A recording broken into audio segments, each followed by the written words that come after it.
தீர்மானம் செய்து விட்டான், முடிவு செய்து விட்டான். வேற யாரையும் வணங்கல, அல்லாஹ் மட்டும்தான் வணங்கும்.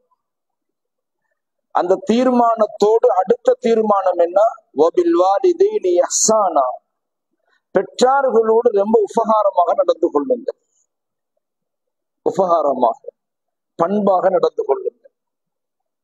அல்லாஹ் சொல்லுகிறான். நல்ல பண்பை எங்கிருந்து படித்து தருகிறான்? தாய் தகப்பனோடு நடந்து கொள்ளக்கூடிய முறையிலிருந்து அல்லாஹ் கற்றுத் தருகிறான்.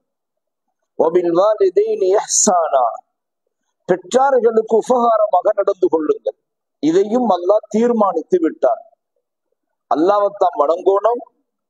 வணக்கத்துக்கு அடுத்தாப்புல தாய் தகப்பனுக்கு உபகாரமாக நடக்கணும்.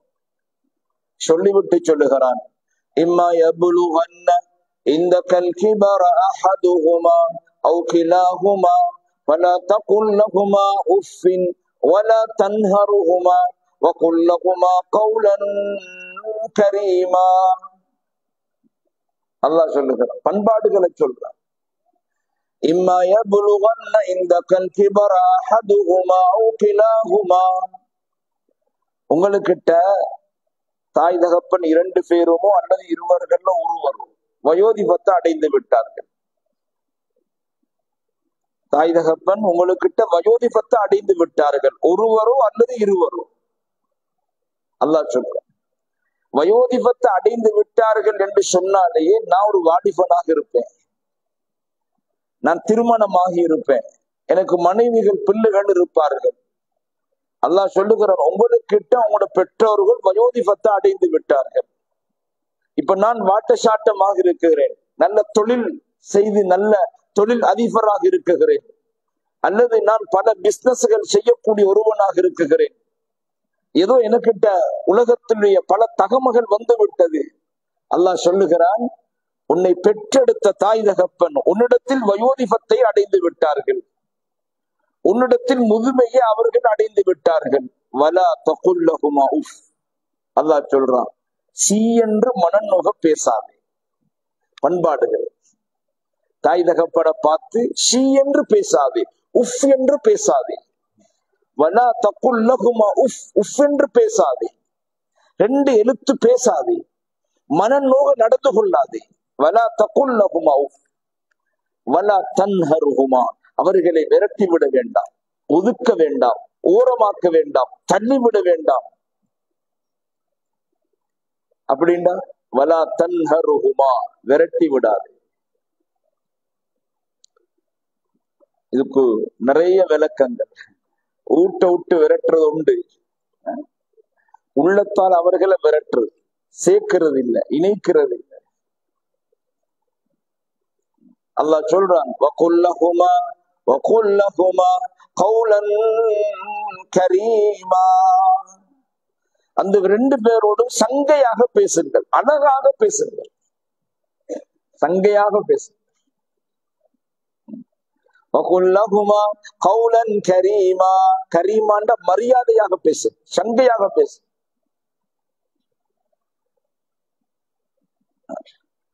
கண்ணியமானவர்களே, இன்னைக்கு இந்த பண்பாடுகள் எங்கள்கிட்ட இருக்குதான்னு பாருங்க. அல்லாஹ் தாய் தகப்பனோடு உபகாரமாக நடந்து கொள்ளக்கூடிய சந்தர்ப்பத்தையும் தௌஃபீக்கையும் நசீபாக்குவானா. ஆசைப்படுங்க. இன்றைக்கு பெற்றார்களை ஏசுகிறார்கள். நான் ஒரு பயானுக்கு போயிருந்தேன், நோன்பு காலம்.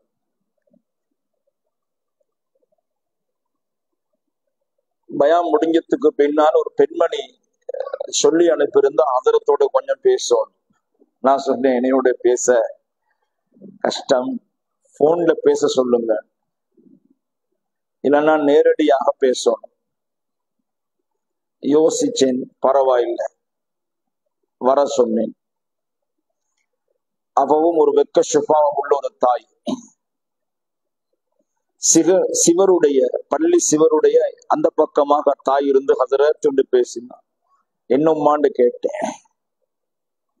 அவ கேட்ட ஒரு வார்த்தை என்ன தெரியுமா? என்ன மகனை எல்லாம் மன்னிப்பானான்னு கேட்டான். என்ன மகனை எல்லாம் மன்னிப்பானான். நிச்சயமாக அல்லாஹ் உன மகனை மன்னிப்பான். என்ன விஷயம் உம்மா சொல்லுங்களேன் என்று. என் மகனோடு நான் ரொம்ப கடுமையான இரக்கம்.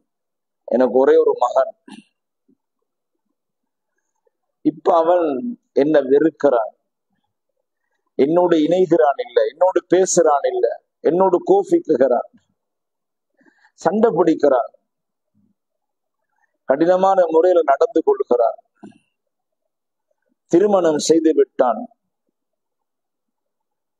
மருமகளையும் அழைத்து கொண்டு வேறு வீட்டுக்கு போய்விட்டான்.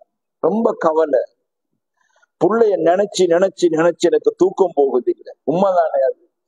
தாய் தாய் பாசத்துக்கு நிகரான பாசம் உலகத்தில் இல்லை. அந்த பாசத்துக்கு மிகைத்த ஒரு பாசம் இருக்கும் மட்டும் அல்லாட்டம் மட்டும்தான் இருக்கும். தாய் பாசம். மகனோடு இறக்கம். மகனை காணாம அவருக்கு நிம்மதி அடைகிறா இல்ல. இவன் என்ன சொல்றான், மகனை தேடி போனேன் ஹசரத்,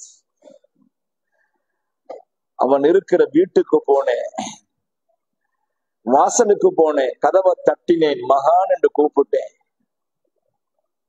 என்னை அடையாளம் கண்டு கொண்டார்கள். மகன் என்னை அடையாளம் கண்டு கொண்டார். வேகமாக வந்தார். என்னுடைய முகத்தில் கடினமாக பாய்ந்தான். என்னை சபித்தான். என்னை வீட்டை விட்டு விரட்டினான். என்னை அடித்தான். அவர் என்ன தாய் சொல்லுகிறான்டா, எனக்கு அதெல்லாம் பிரச்சனை இல்லை ஹசரத், அதெல்லாம் பிரச்சனை அல்ல. என்ன மகன் அல்லாஹ் மன்னிப்பானா? இதுதான் கேள்வி. அவர் இவ்வளவு மோசமாக நடந்து கொண்டும் ஒரு தாயுடைய எண்ணம் என்ன, என் மகனை அல்லாஹ் மன்னிப்பானா? நான் இது என்ன காதால கேட்ட செய்தி, கண்ணால கண்டப்பா அந்த நிலைமைகளை.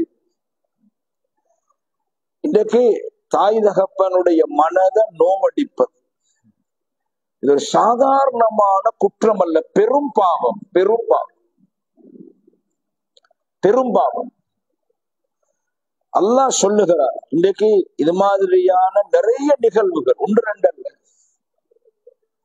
சமுதாயத்துல நிறைய பிழைகள் நடக்குது. தாய தகப்பன மதிக்கிறார்கள் இல்லை. அல்லாஹ் அதனால சொல்லுகிறான், வலா தன்ஹருஹுமா, விரட்டி விடார். அந்த ஒரு வீட்டுக்கு போனா அந்த உம்மா பாவம், மகன் கடையிலிருந்து வந்திக்கிறார். மகன் ராஜா, தங்க ராஜா வந்திக்கிறண்டு, உம்மா அந்த ரூமுக்குள் இருந்து சரம்பட்டிய ஊண்டி கொண்டு மெதுவா மெதுவா மெதுவா வார தங்க ராஜாவோடு பேசணும். இவர் வீட்டுக்கு வரக்குள்ளே மனைவி புள்ளகள் எல்லாரும் வாப்பா வாப்பான்னு சூழ்ந்து கொண்டுட்டார். பக்கத்துல மனைவி உட்கார்ந்துட்ட, புள்ளகள் வந்து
சொன்னார்.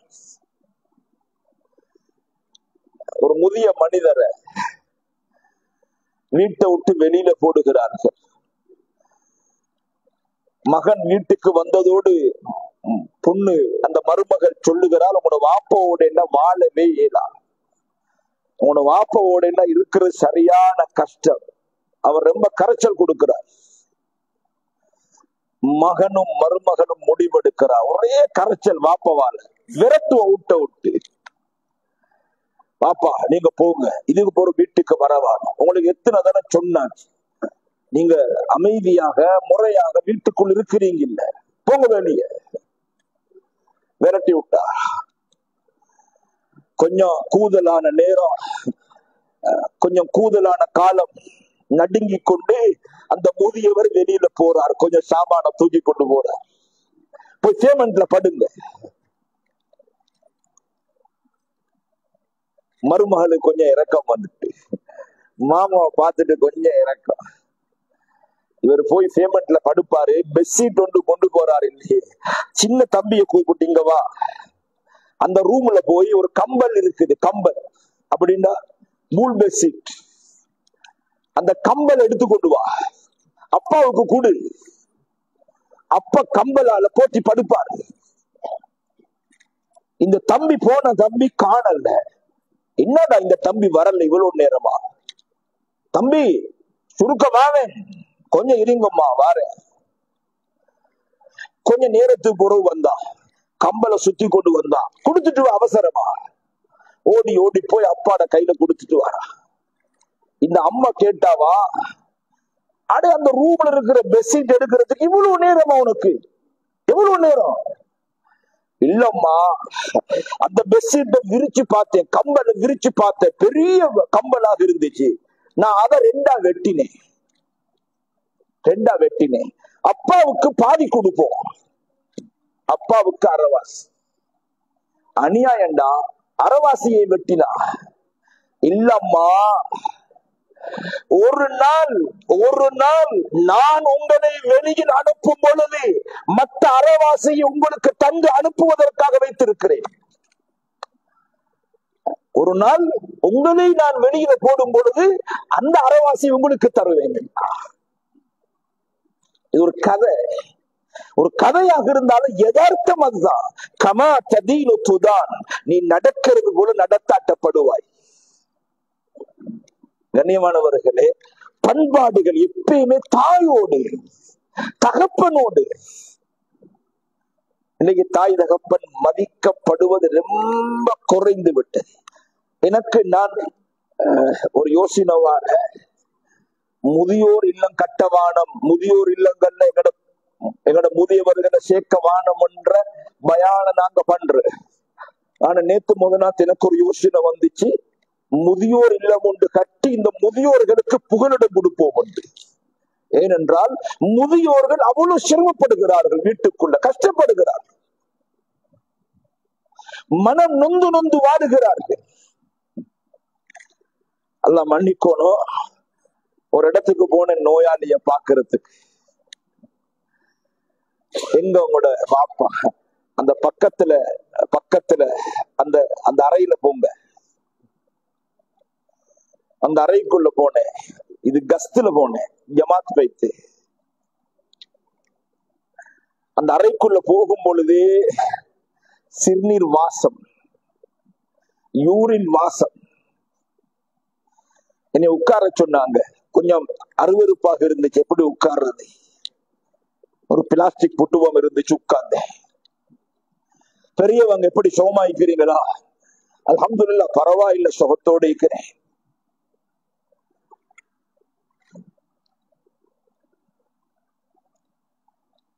அந்த முதியவருடைய கட்டில்ல இருந்து ஒரு கயிறு கட்டப்பட்டிருக்குது. நான் கேட்டா, பெரியவரை இது என்ன கயிறு கட்டிக்கிறீங்க? இல்ல, ஒன்றுக்கு ரெண்டுக்கு போக தேவைப்பட்டா ஹெல்ப்புக்கு யாரும் இல்ல, இந்த கயிறை பிடிச்சு கொண்டுதான் டாய்லெட்டுக்கு போறேன். அந்த கயிறை பிடிச்சு கொண்டு வந்து பெட்ல படுத்துக்கொள்வேன். மகள் கொஞ்சம் சாப்பாடாக்கி அனுப்பி வைப்பா, சாப்பிட்டு கொள்வேன். கண்ணியமானவர், பிள்ளைகள் கேட்ட எத்தனை புள்ளைகள் எனக்கு ஞாபகம் இல்ல, ஒரு 8 10 புள்ளைகளுடைய எண்ணிக்கை சொன்னார். யோசனை பண்ணி பாருங்க. இன்னைக்கு எல்லாருக்கும் உலகத்துடைய பிஸி ஆகிவிட்டது. அவர்களுக்கு சோழி வந்து விட்டது. தாயோடு பண்பாக நடக்கிறதுக்கு தெரியாது, தகப்பனோடு பண்பாக நடக்க தெரியாது. இந்த பண்பாடு இல்லட்டி சொல்லுங்க, இந்த பண்பாடு இல்லட்டி என்ன நடக்கும்? ஸல்லல்லாஹு அலைஹி வஸல்லம் சொன்னாங்க, தாய் தகப்பன் மனதை நோவடித்தவர் சொர்க்கம் போகவே மாட்டான்.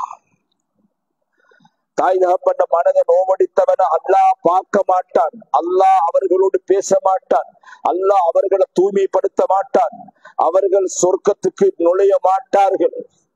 தாய் தகப்பன் மனதை நோவடிக்கிறது பெரும் பாவம், பெரும் பாவம், பெரும் பாவம் என்றார்கள்.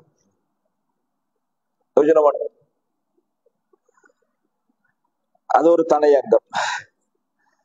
குடும்ப உறவுன்றது உம்மோட நானா, உம்மோட தம்பி, உம்மோட தாத்தா, உம்மோட தங்கச்சி, வாப்பட நானா, வாப்பட தம்பி, வாப்பட தாத்தா, வாப்பட தங்கச்சி, இதுதான் சொந்தம் என்ற சொந்தம். ஏண்ட நானா, ஏண்ட தம்பி, ஏண்ட தங்கச்சி, ஏண்ட தாத்தா, வாப்பட உம்மோட உறவுகளும் ஏண்ட உறவுகளும் தான் சொந்தம்,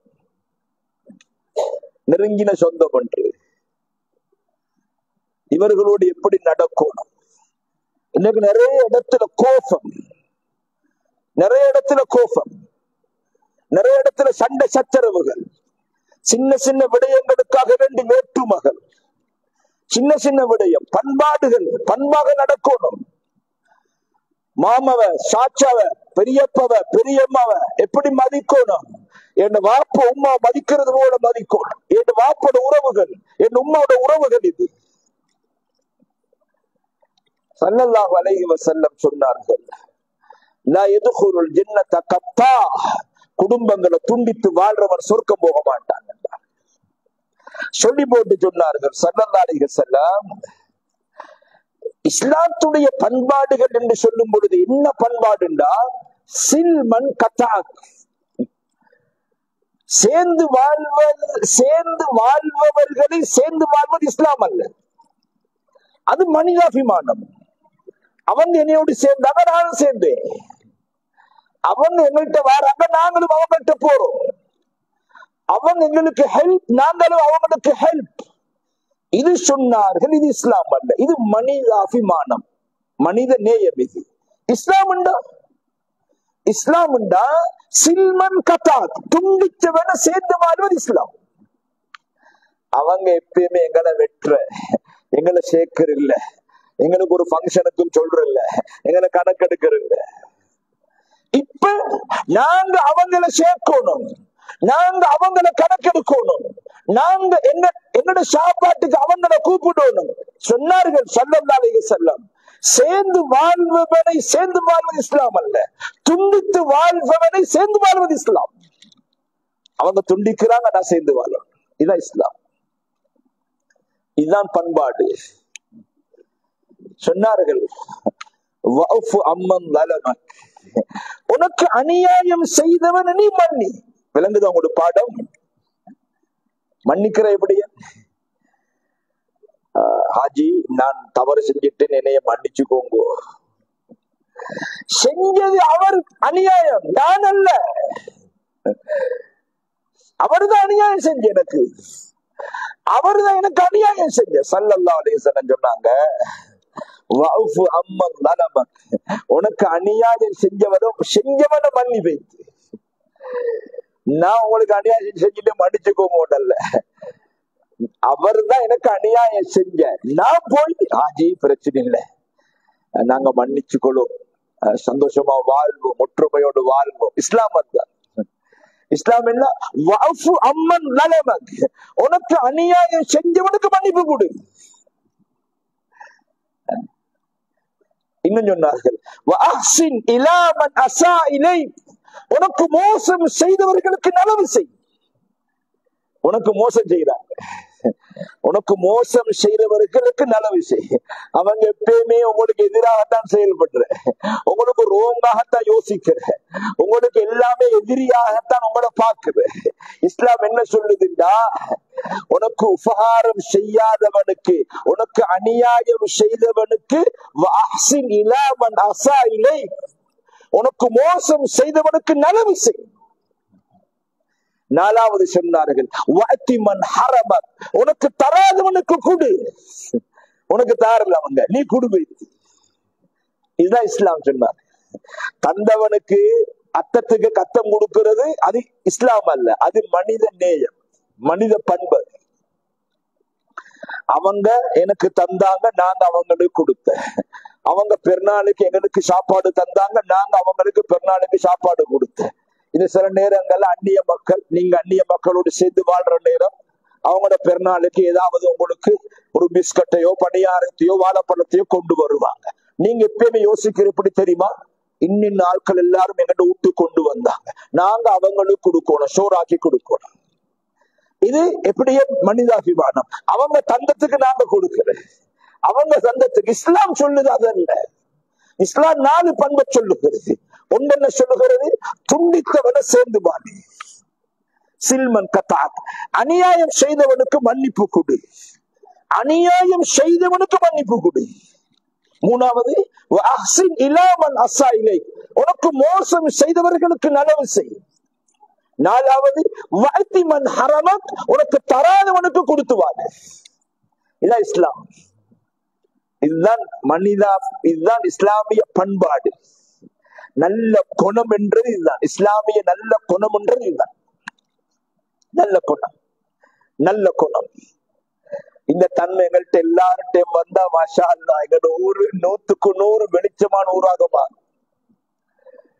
ஒற்றுமையுடைய தீபம், ஒற்றுமையுடைய அந்த அந்த அந்த அந்த வெளிச்சம் உண்டான ஒரு பகுதியாக மாறும். இந்த பண்பாடுகள் வரும், வரணும் எங்களுக்கு.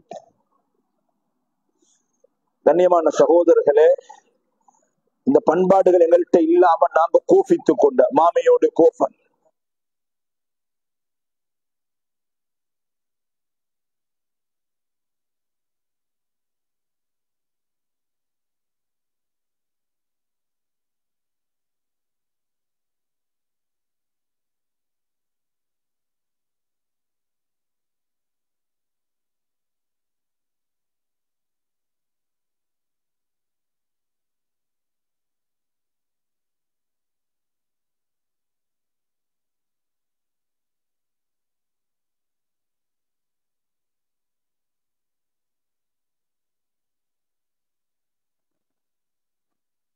தெரியாம வெளியில போய் ஓடி ஓடி ஓடி போய் மாப்பட தங்கச்சி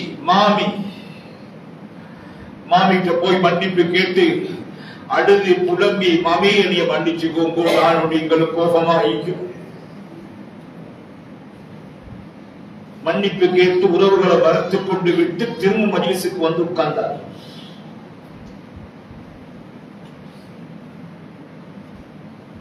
ஸல்லல்லாஹு அலைஹி வஸல்லம் என்ன சொன்னார்கள்? மஜ்லிஸ் ரொம்ப அழகாக இருக்கிறது, பரக்கத்து நிறைந்த மஜ்லிஸாக இருந்தது. இந்த சஹாபி தனியே வந்து சொன்னார்கள், யா ரசூலல்லாஹ், நீங்க ஆரம்பத்தில் சொல்லும் பொழுது நான் என் மாமியோட கோபமாக இருந்தேன், என் ஹாலாவோட கோபமாக இருந்தேன். நீங்க அந்த வார்த்தையை சொன்னதோடு ஓடோடி போய் என் மாமியோடு உள்ள உறவை சீராக்கி கொண்டேன், அழகுபடுத்திக் கொண்டேன் சொன்னார்கள். நீ அழகுபடுத்திக் கொண்ட காரணத்தினால்தான் மஜ்லிஸுக்கு பரக்கத் ஏற்பட்டு விட்டது என்று சொன்னார். ரஹ்மத்துடைய கதவுகள் திறக்கப்பட்டு விட்டது என்று சொன்னார். எப்பயுமே இந்த உறவுகளை பேண நாங்க தவறினோம் என்றா ஸல்லல்லாஹு அலைஹி வஸல்லம் இதே ஹதீஸை சொன்னார்கள். லா யதுகுலுல் ஜன்னத் கத்தா, குடும்பங்களை துண்டித்து வாழ்றவங்க சொர்க்கம் போக மாட்டாங்கன்னு சொல்லி போட்டு சொன்னாங்க. இன்சல்லா வசாம, நோன்பு பிடிச்சி தொழுதாடு சரி, ஹஜ்ஜி செஞ்சு உம்ராவுக்கு போனாலும் சரி, உங்களோட அமல் கபூல். நல்ல பண்பிக்கும், குடும்பத்தோடு நல்ல உறவுகளை பேணும், குடுக்கோடும், அவங்களை சந்தோஷப்படுத்தணும், மகிழ்வுற செய்யும். பண்பாடு, குடும்ப உறவுகளோடு நல்ல பண்போடு நடக்கும். நல்ல பண்போடு இஸ்லாம் இதை வலியுறுத்துகிறது. கண்ணியமானவர்களே, அடுத்தது பேசுறதாக இருந்தா பக்கத்தில் வீட்டார்கள், பக்கத்து சீட்ல உட்கார்ந்திருக்கிறவர், ஹக்குகள் அவங்களுக்கு நாங்க என்ன பண்பாடோடு நடப்போம். ஜிப்ரீல் அலைஹிஸ்ஸலாம் வந்து சொன்னார்கள், அல்லாஹ் பக்கத்து வீட்டார்களுடைய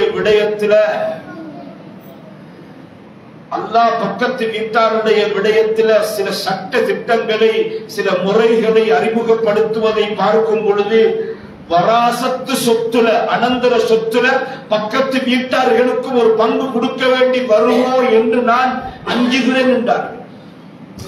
அல்லாஹ் பக்கத்து வீட்டாரோடு நடந்து கொள்ள வேண்டிய அந்த கட்டளைகளை, அந்த விடயங்களை அல்லாஹ் பேசும் பொழுது எனக்கு ஒரு பயமாக இருக்குகிறது. உங்களுடைய அனந்தர சொத்துல மகனுக்கு மகளுக்கு இந்த சொத்துகள் பங்கு வைங்கோ என்கிறது போல பக்கத்து வீட்டார்களுக்கும் இந்த சொத்துல பங்கு கொடுங்கோ என்ற சட்டம் வருமோ என்று அச்சமாக இருக்குது என்றார். அந்த அளவுக்கு பக்கத்து வீட்டார்கள். ஒரு நாள் ஸல்லல்லாஹு அலைஹி வஸல்லம் வேகமாக வந்தார்கள் மிம்பருக்கு. வீட்டுல மனைவியோடு பேசல, ஆயிஷா நாயகி வருகையை பார்த்துக் கொண்டிருந்தார்கள். வேகமாக வந்து மிம்பருக்கு ஏறினார்கள். இப்படி ஒரு வேகமாக வந்தா சஹாபாக்களும் பின்னால வந்து மஸ்ஜிதில் அமர்ந்து கொள்வார்கள். மிம்பர்ல ஏறின ரசூலுல்லாஹ் சொன்னார்கள், வல்லாஹி லா யூமின், வல்லாஹி லா யூமின், வல்லாஹி லா யூமின், அல்லாஹ்வின் சத்தியமாக ஈமான் இல்லாதவர்கள், ஈமான் இல்லாதவர்கள், ஈமான் இல்லாதவர்கள் என்றார்கள். சஹாபாக்களுக்கு ரொம்ப டென்ஷன். யா ரசூலல்லாஹ் மன்ஹும், யார் அவர்கள், யார் அவர்கள்? ஹாப வ ஹஸிர, நஷ்டவாளிகள், கைசேதம் அடைந்து விட்டார்கள் சொன்னார்கள். யாரின் மூலமாக பக்கத்து வீட்டார்கள் நிம்மதியாக இருக்கவில்லையோ அவர்கள் தான் கைசேதத்துக்குரியவர்கள், ஈமான் இல்லாதவர்கள் என்று சொன்னார். பக்கத்து வீட்டார்களோடு இரக்கமாக நடக்கல்ல, பக்கத்து வீட்டார்களோடு பண்போடு நடக்கல்ல. அவங்களுக்கு நோவினை கொடுத்தோம், கஷ்டம் கொடுத்தோம், கோபித்தோம், சின்ன சின்ன விடயங்களுக்காக சண்டை பிடிச்சோம், வேற்றுமைகள் காட்டினோம், கஷ்டப்போடு வாழ்ந்தோம். அல்லாஹ் அந்த முசீபத்தை விட்டு எங்களை மன்னிப்பானாக. கண்ணியமானவர்களே, ரசூலுல்லாஹி ஸல்லல்லாஹு அலைஹி வஸல்லம் அவங்களை கிட்ட ஒரு பெண்ணை பத்தி சொல்லப்படுகிறது. யா ரசூலுல்லாஹ், ஃபீனா இம்ராஅத்துன், எங்கள் ஒரு பெண்மணி இருக்கிறா, எங்கள் ஒரு பெண்மணி, எங்க ஊர்ல ஒரு பெண்மணி இருக்கிற, மாஷா அல்லாஹ் நல்ல பெண்மணி. பள்ளிக்கு வந்து அவதான் நேரத்தோடு வந்து பள்ளியில தொழுவா, நீண்ட நேரம் தொழுவா, கியாமுல் லைலுக்கும் வருவா. சஹாபாக்கள் சொல்றாங்க, எங்கள்கிட்ட இருக்கிற ஒரு பெண்மணி தசூமு நஹாரஹா, பகலெல்லாம் நோம்பாடி, எப்ப பார்த்தாலும் நோம்பு பிடித்திருப்பான். அப்படி சீதோவையான பெண்மணி. இரவெல்லாம் நின்று வணங்குற பழக்க வழக்கம், இரவுல வணக்கம், பகல்ல நோன்பு. எங்க ஊர்ல ஒரு ரொம்ப சிறப்பான பெண்மணி, அழகான பெண்மணி, நல்ல இபாதத்துள்ள பெண்மணி, நோன்பு பிடிக்கிற பெண்மணி. ஆனால் யா ரசூலல்லாஹ், அந்த பெண்ணுக்கிட்ட சின்ன ஒரு மிஸ்டேக் இருக்குது. அது என்ன மிஸ்டேக், அது என்ன பிழை? அந்த பெண்மணி வத்துஉதி ஜாரஹா, பக்கத்து வீட்டார்களோடு அவ இரக்கமாக இல்லை, அநியாயம் செய்கிறார். பக்கத்து வீட்டார்கள் இவரோடு நிம்மதியாக வாழ்கிறார்கள் இல்லை. எப்படி பெண்மணி? பகலெல்லாம் நோம்பு, ராவெல்லாம் நின்று வணக்கம், இபாதத்துகள், நல்ல வணக்க வழிபாடு. ஆனா பண்பாடு இல்ல. என்ன பண்பாடு இல்ல? பக்கத்து வீட்டார்களோடு இரக்கமாக நடக்கல, பக்கத்து வீட்டார்களுக்கு அநியாயம் செய்கிறார். ஒத்துகுதி ஜாரஹா, ஸல்லல்லாஹு அலைஹி வஸல்லம் சொன்னாங்க, ஹிய ஃபின்னார், அவள் நரகவாதிங்கிறார். யோசனை பண்ணுங்க. அப்ப நல்ல பண்பு, ராவெல்லாம் தொழுகிறது பிரச்சனை அல்ல, பகலில் நோம்பு பிடிக்கிறது அல்ல பிரச்சனை, பண்பாடு இல்ல. பக்கத்து வீட்டார்களோடு அழகாக நடந்து கொள்ளல. ஸல்லல்லாஹு அலைஹி வஸல்லம் என்ன சொன்னார்கள்? நரகத்துக்கு போகிறார் என்றார்கள். கண்ணியமானவர்களே, பண்பாடுகள் இருக்கும். பண்பாடு, நல்ல பண்பாடுகள் வரும் சமுதாயத்தில். நிறைய விஷயங்கள் எங்க ஊர்ல இருக்கிற ஏழைகள், அநாதைகள், விதவர்கள், கஷ்டவாளிகள்,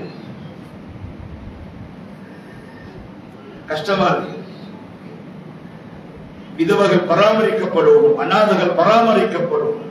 இந்த வாலிபர்கள் எல்லாரும் சேர்ந்து ஊருடைய வெல்ஃபேர் சொசைட்டி ஆரம்பிச்சுக்கிறாங்க.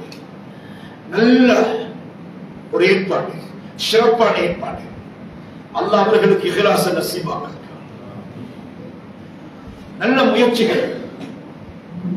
இப்படியான சொசைட்டிகள் ஒவ்வொரு ஊருக்கும் தேவை. ஆனா அந்த சொசைட்டிகள் சமூகத்தை இனங்காணும், சமூகத்தை இனங்காணும், சமூகத்தை இனங்காணும், உதவிகள் செய்யணும், ஒத்தாசைகள் செய்யணும். நான் ஒரு நாள் பெருநாள் குத்துபாவுக்கு வைத்திருந்த ஒரு ஊருக்கு மிம்பர்ல இருந்து நானும் அழகாக உடுத்தி புதிய ஜிப்பா புதிய தலப்பா அத்தர் பூசி மிம்பரில் ஏறி இருக்கிறேன். கீழ் உள்ளவங்க எல்லாரும் மாஷா அல்லாஹ் நல்ல புதிய உடுப்பெல்லாம் உடுத்து மாப்பாக்கு 2 புள்ள 3 புள்ளகளை உடுப்பாட்டி ஷர்ட்டு டவுசர் உடுப்பாட்டி புதிய புதிய உடுப்புகள் உடுப்பாட்டி புள்ளகளை பள்ளி கூட்டி கொண்டு வந்திருக்கிற அந்த வாப்பட மடியில 2 புள்ள, மத்த வாப்பட மடியில 3 புள்ள, 1 புள்ள வாப்பட மடியில கொஞ்சி கொண்டு அப்படி சமுதாயத்தை அப்படி பார்க்கிற மெம்பர்ல இருந்து ஒரு தம்பி மட்டும் தனியே இருக்கிறார். வாப்பா இல்ல கிட்ட. எனக்கு விளங்குது அந்த தம்பி. அந்த தம்பியோட முகத்துல செழிப்பு இல்லை. அந்த தம்பியுடைய உடுப்பு பழைய உடுப்பு. ஷேப் ஒன்று உடுத்திருந்தா கொஞ்சம் பழசி, புதுசாக விளங்கல்ல, யூஸ் பண்ணினது. அந்த தம்பி போட்டிருந்த தொப்பி அழுக்கு, ஊத்த தொப்பி ஒன்று என்ற கண்ணுக்கு அந்த தம்பி பட்டாது. தொழுக முடிஞ்சு மிம்பர்ல இருந்து இறங்கி மிம்பர்ல இருந்து இறங்கினத்துக்கு பின்னால பெருநாள் தொழுக முடிஞ்சு மிம்பர்ல குத்துபா முடிஞ்சு இறங்கினத்துக்கு பிறகு நான் பக்கத்துல இருந்தாட்ட கிட்ட இந்த தம்பி யாருன்னு, ஒரு எங்களோட ஊரு தான் ஹசரத். இன்னும் ஒருவர் வந்தா இவரு இவருடைய மகன் மௌத்து. அவர் இல்லையே, மௌத்தே. அநாத புள்ள, வாப்பு இல்லாத. இப்ப விளங்குது வாப்பு இல்லாத புள்ளோட ஷேப் பழைய ஷேப், வாப்பு இல்லாத புள்ளோட தொப்பி பழைய தொப்பி. அநாதர்கள் ஸல்லல்லாஹு அலைஹி வஸல்லம் சொன்னார்கள், அன வகாஃபிருல் யதீமி ஹகதா, நானும் யதீம்களை பராமரிக்க கூடியவர்களும் சொர்க்கத்தில் இப்படி ஒன்றாக இருப்போம் என்றார்கள். எங்களுடைய ஊர்ல அநாதர்கள் பராமரிக்கப்படும், விதவைகள் கவனிக்கப்படும்.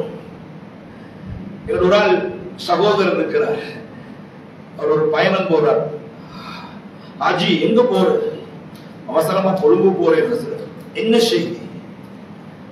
இல்ல கொழும்புல அந்த பெடரேஷன்ல விதவைகளுக்கு வாழ்வாதாரம் கொடுக்கிறதுக்கான ஏற்பாடு செஞ்சிருக்கிறாங்க, பணத்தை எடுத்து கொண்டு போறேன்.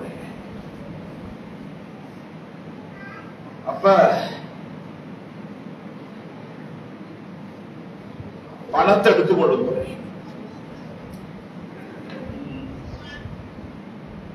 நான் கேட்டேன், எவ்வளவு கொடுக்க போறீங்க? அதுல 2500 எம்எல்பி கையில. ஒரு எம்எல்பி எவ்வளவு கேட்டேன்? 2500 ரூபாய். நான் கேட்ட 2500 ரூபாய் கொடுக்குறீங்க. அதுல 2500 பேரு கொடுக்கணும். 2500 ரூபாய் ஒரு எம்எல்பி போட்டு கொடுக்குறேன். நான் கேட்டேன், இதை எடுக்கிறதுக்கு வருவாங்களா? அதுல நீங்க வாங்கல, என்னையோட போ பாக்குறது.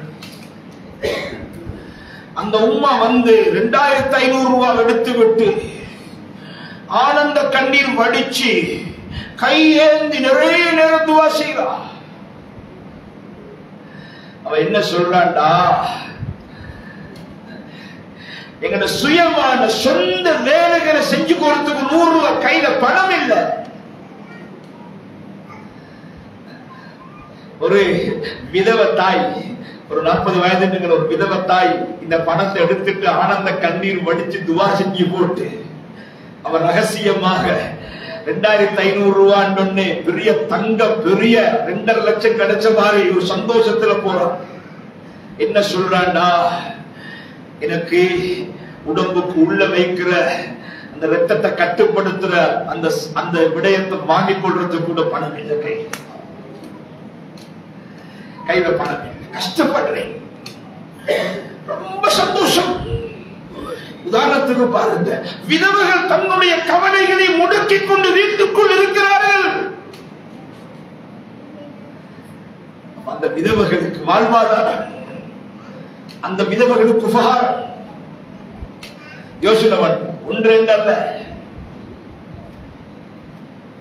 கண்ணியமானவர்களே, பண்பாடுகள் என்று சொல்லும் பொழுது அது ஒரு தனியான தகுதி. நல்ல பண்பாடுகள். இன்றைக்கு மனைவி கிட்ட வரணும் கணவனை மதிக்கிற பண்பாடு, மனைவி கிட்ட வரணும் கணவனை மதிக்கிற பண்பாடு. இந்த பண்பாடுகள்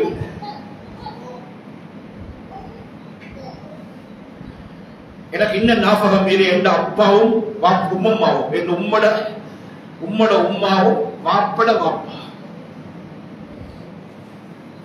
எங்களுக்கு அப்பா.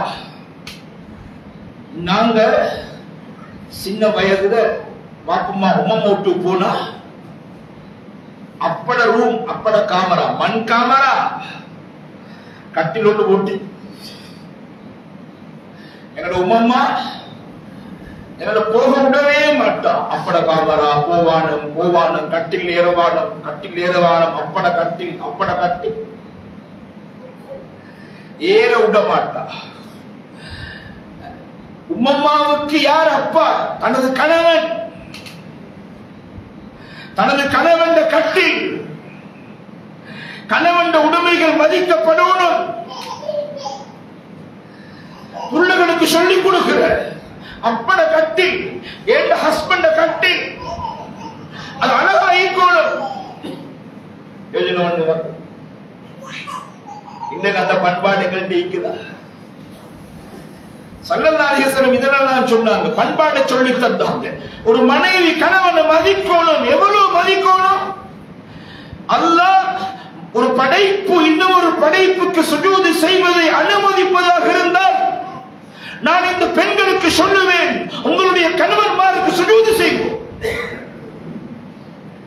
கணவனை மதிக்கணும், கணவனை கட்டுப்படணும், கணவன் சொல் கேட்கணும், கணவனோடு பரஸ்பரம் அன்போடு இருக்கணும்.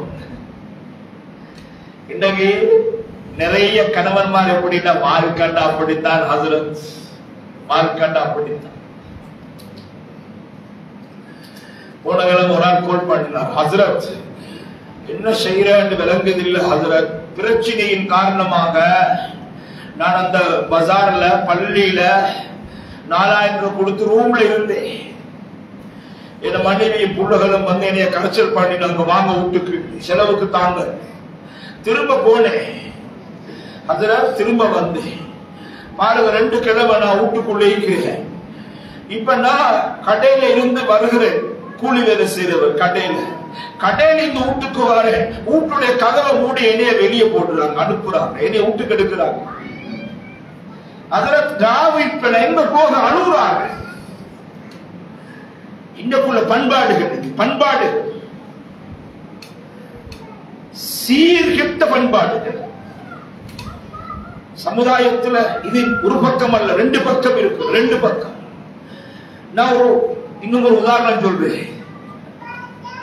இரவு 12:30 மணி நான் எப்பவுமே போன் ஆஃப் பண்றேன். ஏன்னா மதரசா இருந்து போன் வரும், ஏதாவது ஒரு அவசரத்தை பேசுவாங்க. 12:30 போன் எடுத்து சொன்னார், ஹசரத் நான் என் மனைவியை தலாக் கொடுக்க போறேன். நான் 12 மணி ரொம்ப மோசமாக நடந்து கொள்றா, என்னை ஏசுறா, அடிக்கிறா. நானும் கொஞ்சம் தூக்கத்துல கொஞ்சம் கண்ணை விழிச்சு ஒழுங்கா கேட்டேன், ஆஜி அவசரப்படவான கொஞ்சம் பொறுத்துக்கோங்க, என்ன செய்தி? இல்ல ஹசரத் இப்படி எல்லாம் பிரச்சனை. நான் கொஞ்சம் அவரை கூல் டவுன் ஆக்கி, நீங்க உங்களுக்கு வீட்டுல வேற ரூமி காட்டுங்க, எனக்கு யாரை விரண்டு தெரியும், ரூம் உண்டு, அதுல போய் படுங்க, பேசாம தூங்குங்க, வெள்ள நேரம் பேசு. மிச்ச நேரம் இரவு பேசினார். அது போல நான் விசாரிச்சேன், நீங்க யாரு, உன மனைவி எங்க ஊரு, உங்களுக்கு எத்தனை புள்ளகள், கல்யாணம் முடிக்க எவ்வளவு காலம், நீங்க எங்க யாரா தொழில் செய்யற? அவருக்கும் தொழிலும் வீட்டுக்கும் தொழிலுக்கும் இடையில 35 கிலோமீட்டர். டெய்லி போறான்னு கேட்ட, இல்ல கிழமைக்கு ஒரு நாள் போற. சனிக்கிழமை அந்திக்கு போனா திங்கக்கிழமை வெள்ளனைக்கு வீட்டிலிருந்து வந்துடுவேன். அடுத்த நாள் சனிக்கிழமை போடு. அப்ப மனைவி எனக்கு ஒரு புள்ள, 1 வயசு புள்ள, 1 வயசு 2 மாசம். ஹசரத் இன்னும் ஒரு புள்ள, எங்க வைஃப் பிரெக்னன்ட் ஆகிக்கிறா. நான் கேட்டேன், மனைவிக்கு உதவி செய்யறதுக்கு யாரும் மீக்கிறா, ஹெல்ப் பண்றதுக்கு யாரும் இல்லை. மனைவி மூத்த பிள்ளைய பார்க்கணும், வயிற்றுல பிள்ளைய சுமந்து கஷ்டப்படுகிறா. கணவன் வந்தா கணவன் உடுப்பெல்லாம் துவைத்து கொடுக்கணும், கணவனுக்கு சமைக்கணும், கணவனுடைய தேவையை பூர்த்தி செய்யணும். இந்த கஷ்டங்கள் வரும் பொழுது கணவன் இந்த கஷ்டத்தில் எந்த பங்கும் எடுக்கிறதில்ல. இவருக்கு எல்லாம் கட்ட ரைட்டா நடக்கணும். ஏதாவது முன்பின் நடக்கக்கூட கொஞ்சம் கோபம் வந்து மனைவி கேசுற, மனைவி தாங்க இல்லாம கணவனுக்கு பேச ஆரம்பித்து விட்டார். நான் அவருக்கு விளங்கப்படுத்தினேன், உங்களோட மனைவி உங்களோட பிள்ளைக்கு பால் கொடுக்கிறா, உங்களோட மனைவி இன்னும் ஒரு பிள்ளை வயிற்றுல சுமந்து இருக்கிறா, உங்களுக்கு உடுப்பு கழுவித்தாரா, அந்த பிள்ளைகளுடைய அதாவது நஜீசான ஆடைகளை எல்லாம் கழுவுகிறாள், துப்புரவாக்குகிறாள், வீட்டை சுத்தம் செய்கிறாள், பிள்ளைகளுக்கு தேவையான உணவுகளை செய்து கொடுக்குகிறாள். நீங்க ஒரு ஹிதுமத்து மனைவிக்கு செய்வது இல்லை, மனைவியோட பண்பாடு நடக்கிறது இல்லை. இது உங்களோட பிழை. உங்களோட மனைவிக்கு நீங்க ஹெல்ப் பண்ணணும், உதவி செய்யணும். நீங்க கிழமையில ஒரு நாள் வீட்டுக்கு போறீங்களா, மனைவியை சந்தோஷப்படுத்துங்க, மனைவிக்கு ஹெல்ப் பண்ணுங்க, மனைவி விரும்புற சாப்பாடுகளை வாங்கி கொடுங்க, மனைவி விரும்புற உடுப்புகளை வாங்கி கொடுங்க, சந்தோஷப்படுத்து. நான் சொன்னேன், உங்களோட பண்பாடு கெட்டு போனதுனாலதான் ஹாஜி உங்களோட மனைவியுடைய குணம் கெட்டு போன. உங்களோட மனைவி இவ்வளவு பொறுமையாக இருக்கிறா, நல்ல சீதோவியான மனைவி. நான் சொன்னேன், நீங்க உங்களோட பண்பாடை மாற்றிக்கொள்ளுங்க. மாஷா அல்லாஹ். நான் இந்த சம்பவத்தோட முடிஞ்சு யார் எவருன்னு தெரியும். ஒரு ஊருக்கு போனேன், பள்ளி ஓப்பன் உண்டு, பள்ளி மஸ்ஜித் கட்டி ஓப்பன், பயான் பண்ணினேன். பயான் எல்லாம் கொடியத்தோடு ஒரு ஆள் ஓடி வந்தார், கட்டி அடைச்சாரு, முத்த கொடுத்தார், துவா செஞ்சார். ஹசரத் யாரு தெரியுமான்னு கேட்டார். ஹசரத் நான் யாரு தெரியுமா, ஒரு நாள் 12:30 மணிக்கு போன் பண்ணி உங்களை கரைச்சல் பண்ணி நான் இன்னைக்கு என்ன மனைவி வந்திருக்கிற, பெண்கள் பகுதிக்கு வந்திருக்கிற மனைவியும் நாங்க 2 பேரும் சந்தோஷமாக வாழ்றோம். நீங்க அன்றைக்கு சொன்னீங்க, உண்மையில அன்றைக்கு புரிஞ்சு கொண்டேன். நான் என் மனைவிக்கு உபகாரம் செய்ய தவறிவிட்டேன், கிதுமத்து செய்ய தவறிவிட்டேன், அவளுடைய மனதை வெல்ல தவறிவிட்டேன், எல்லா பொறுப்புகளையும் அவட தள்ள கொட்டி விட்டேன். அன்றிலிருந்து நான் பாதியை சுமந்து கொண்டேன். நானும் ஒரு துணைவி என்ற வகையில், அதாவது துணைவிக்கு கணவன் என்ற வகையில், மனைவிக்கு கணவன் என்ற வகையில் நான் அவளோடு ஒன்றாக இருந்து எல்லா வேலைகளிலும் அரைவாசியை பகிர்ந்து கொண்டேன். மனைவி என்னை ஆதரிக்க தொடங்கிவிட்டால் அன்பு பாசம் உள்ளத்தில் மிகைத்து விட்டது. சந்தோஷமாக வாழ்கிறோம். என்று கண்ணியமானவர்களே, பண்பாடுகளை கொண்டு சந்தோஷத்தை உருவாக்கலாம். அல்ஹம்துலில்லாஹ். இதனால எந்த பகுதி எடுத்துக்கொண்டாலும் சிறப்பாக குணம் உண்டா, நல்ல பண்பாடுகள் இருக்கும். அல்லாஹ் எனக்கும் உங்களுக்கு நசீபாக்குவான். இதை மட்டும் சொல்லி முடிக்கிறேன். இந்த வஹீயுடைய ஆரம்பம் குகையில் இருக்கும் பொழுது ஜிப்ரீல் அலைஹிஸ்ஸலாம் வருகிறார்கள். இக்ரா பிஸ்மி ரப்பிக்கல் லதீ ஹலக் என்று சொல்லுகிறார்கள். மகாநபிக்கார் எனக்கு ஒரு தெரியா, கட்டி பிடிச்சார்கள். ஜிப்ரீல் அலைஹிஸ்ஸலாம் கட்டி பிடிச்ச பிடிக்கும். ரசூலுல்லாஹ் ரொம்ப பயந்துட்டார்கள், நடுக்குது உடம்பு, காய்ச்சல் வந்து விட்டது. ஓடோடி வருகிறார்கள் கதீஜா நாயகி மனைவி கிட்ட, ஜம்மிலூனி ஜம்மிலூனி, என்னைய போத்துங்க போத்துங்க போத்துங்க. இப்படி எல்லாம் ஒரு பயங்கரமான ஒரு செயல் நடந்தது. பெரிய ஒரு ஆபத்து நடந்தது, பெரிய ஒரு சோதனை வந்து விட்டது எனக்கு. கதீஜா நாயகி அழகான வார்த்தை சொன்னா, நீங்க டென்ஷன் ஆகவான, பயப்படுவான, உங்களுக்கு சோதனை வரமாட்டா, நெருக்கடி வரமாட்டா, பிரச்சனை வரமாட்டா, உங்களுக்கு ஒரு நாளும் அநியாயம் நடக்க மாட்டா, உங்களுக்கு ஒரு நாளும் ஒரு சோதனை வரமாட்டா, அநியாயம் நடக்க மாட்டா என்று சொல்லிவிட்டு சொன்ன என்ன தெரியுமா, ரசூலுல்லாஹ் இருந்து 5 பண்பாடுகளை சொன்னார்கள். இவ்வளவு அழகான பண்பாடுகள் இருக்கிற உங்களுக்கு சோதனை வரமாட்டா, நெருக்கடி வரமாட்டா. என்ன சொன்னார்கள்? இன்னக தஸ்ஸிலுர் ரஹம், நீங்க குடும்பத்தை சேர்ந்து வாழ்றீங்க, குடும்பத்துக்கு உபகாரமாக வாழ்றீங்க, குடும்பங்களை கௌரவிக்கிறீங்க, குடும்பங்களுக்கு மரியாதை கொடுக்கிறீங்க, குடும்ப கஷ்ட நஷ்டத்துல பங்கெடுக்கிறீங்க. இன்னக தஸ்ஸிலுர் ரஹம். இரண்டாவது வதஹ்மிலுல் கல், சமுதாயத்துல கஷ்டத்தை நீங்க சுமந்து கொள்றீங்க. சஹாபாக்களுக்கு லேசம் கொடுக்குறீங்க, அடுத்தவர்களுக்கு இலகுவ கொடுக்குறீங்க. கஷ்டம் என்றா அது எனக்கு தாங்க, பாரமா அதை நான் சுமக்கிறேன், கஷ்டமா அது எனக்கு தாங்க. வத்தஹ்மிலுல் கல் இரண்டாவது பண்பு ரசூலுல்லாஹ். முதலாவது பண்பு இன்னக தஸிலுர் ரஹம், குடும்பத்தை சேர்ந்து வாழ்றீங்க. இரண்டாவது பண்பு வத்தஹ்மிலுல் கல், கஷ்டத்தை சுமந்து கொள்றீங்க.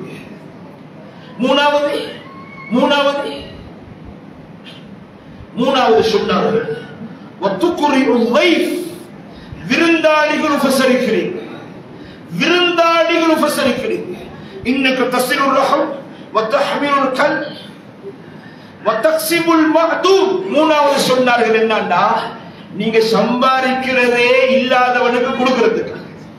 நல்லா விளைக்கும் அந்த பாடத்தை. ஹதீஜா நாயகிட்ட தான் சாமான் வாங்கி கொண்டு போயிட்டு பிசினஸ் பண்ணுவாங்க. பிசினஸ்ல 10,000 லாபம். ரசூலுல்லாஹ் என்ன செய்வாங்க? 10,000 லாபம் அல்மாரில போட்டு மூடி வச்சாங்களா? இல்ல. ஹதீஜா நாயகி என்ன சொன்னாங்க? நீங்க சம்பாதிக்கிறதே அடுத்தவனுக்கு கொடுக்கிறதுக்கா. வதக்ஸிபுல் மஅதூம், இல்லாதவனுக்கு கொடுக்கிறதுக்கு சம்பாதிக்கிறீங்க. ரசூலுல்லாஹ் எவ்வளவு லாபம் அடைஞ்சாலும் லாபத்தை சேப்பட போட மாட்டார்கள், லாபத்தை பங்கிடுவார்கள், ஏழைகளுக்கு கொடுப்பார்கள், கஷ்டவாளிகளுக்கு கொடுப்பார்கள். நாலாவது பண்பு தான் நீங்க விருந்தாளிகள் உபசரிக்கிறீங்க, விருந்தாளிகள் உபசரிக்கிறீங்க. ரசூலுல்லாஹ் எந்த விருந்தாளியை கைவிட மாட்டார். அஞ்சாவது பண்பு தான் ரசூலுல்லாஹி ஸல்லல்லாஹு அலைஹி வஸல்லம் அவர்களை பார்த்து சொன்னாங்க, நீங்க வதுஈனு அலா நவாயிபில் ஹக், ஏதாவது சமூக பிரச்சனை வந்துட்டா, சமூக அனர்த்தங்கள் வந்து விட்டால், சமூகத்துக்கு ஒரு ஏதாவது ஆபத்து வந்து விட்டால், அந்த சமூக பிரச்சனையில முன் வரிசையில நீங்க இருப்பீங்க. யார் சொல்லுங்க? இப்படிப்பட்ட 5 பண்பாடுகள் உள்ள உங்களுக்கு ஒரு நாள் சோதனை வரமாட்டாது. இன்ஷா அல்லாஹ் நாங்கள் நல்ல பண்பாடுகளோடு வாழ்வோமோ இன்ஷா அல்லாஹ். அல்லாஹ் அந்த தௌஃபீக் எனக்கும் உங்களுக்கு நசீபாக்குவானாக. எப்பயுமே கண்ணியமானவர்களே, நல்ல குணத்துக்கு தான் மக்கள்கிட்ட மதிப்பு இருக்குது. அல்லாஹ்ட்ட நல்லவனாக ஆகலாம். மக்கள் எப்பயுமே நல்லவர்கள் என்று சொல்வது நல்ல குணத்தை வச்சுதான். எனவே அல்லாஹ் என்னுடைய உங்களுடைய குணத்தை அழகுபடுத்தி சிறப்பாக்கி வைப்பானாக. வாஹிரு தஅவானா அல்ஹம்துலில்லாஹி ரப்பில் ஆலமீன். الحمد لله رب العالمين حمدا كثيرا طيبا فيه على كل حال. اللهم صل وسلم وبارك عليه. اللهم اغفر لنا ذنوبنا وخطايانا كلها يا رب العالمين. اللهم نشنا وذكرنا واهدنا لصالح الاعمال والاخلاق، انه لا يهدي لصالحها ولا يصرف سيئها الا انت. اللهم ات نفوسنا تقواها وزكها انت خير من زكاها، انت وليها ومولاها. يا الله அன்புள்ளவனே, இரக்கமுள்ளவனே, எங்கள பாவங்களை, தப்புகளை, தவறுகளை, குற்றங்களை, குறைகளை மன்னித்து மறைத்து விடுவாயாக.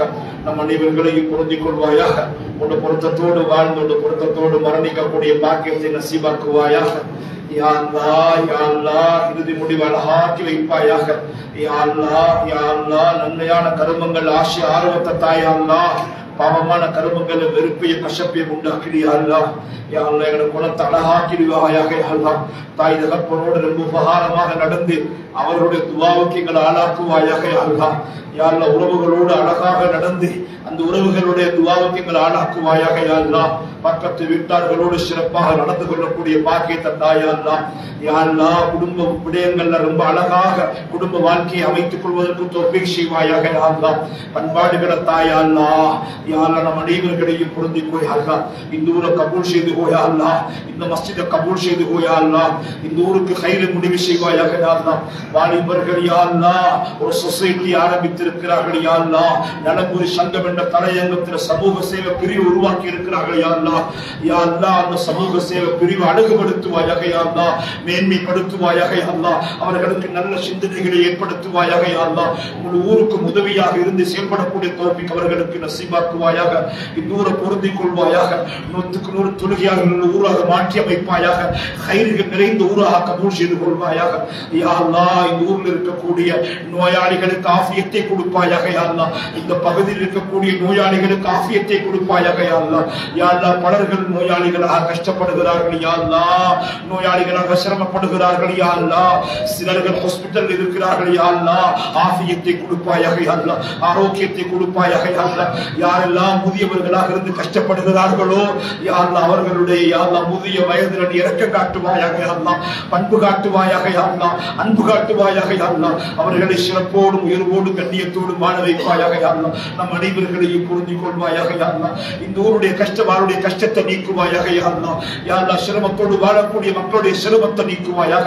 இந்த ஊருக்கு பரக்கத்து செய்வாயாக, ஒற்றுமையை உண்டாக்குவாயாக, வெளிச்சத்தை உண்டாக்குவாயாக யா அல்லாஹ். இந்த ஊர் யா அல்லாஹ் ஒற்றுமையுடைய ஒரு சிகரமாக ஆக்குவாயாக யா அல்லாஹ். ஒற்றுமை நிறைந்த ஒரு மண்ணாக இந்த மண்ணை ஆக்குவாயாக யா அல்லாஹ். குடும்பங்களுக்கு மத்தியில், உறவுகளுக்கு மத்தியில் யா அல்லாஹ், சமூகத்துக்கு மத்தியில் பண்பையும் பண்பாடுகளையும் விழுச் செய்வாயாக யா அல்லாஹ். வெளிச்சமாக்கி விடுவாயாக யா அல்லாஹ். ஒரு சிறந்த ஊராக கபூல் செய்து கொள்வாயாக. இந்த துஆவை தனிப்பெருத்திற்கு ஏற்று கபூல் செய்து கொள்வாயாக. வஸல்லல்லாஹு தஆலா நபியில் உம்மி வ அலா ஆலிஹி வ ஸஹ்பிஹி வ ஸல்லம். வல்ஹம்துலில்லாஹி ரப்பில் ஆலமீன். ஜஸாக்குமுல்லாஹு கைர். அஸ்ஸலாமு அலைக்கும் வ ரஹ்மத்துல்லாஹி வ பரகாத்துஹு. ஜஸாக்கல்லாஹு கைரல் ஜஸா. அல்ஹம்துலில்லாஹ், அல்லாஹ்வுடைய உதவியினால எங்களுடைய அழைப்பை ஏற்று இந்த இடத்துக்கு வந்து சிறப்பான ஒரு பயானை செய்து தந்த சங்கைக்குரிய ஆலிம் லஃபீர் ஹஸ்ரத் முன்சி அவங்களுக்கு நிர்வாகம் சார்பாகவும் ஊர் ஜமாத் சார்பாகவும் நன்றிகளை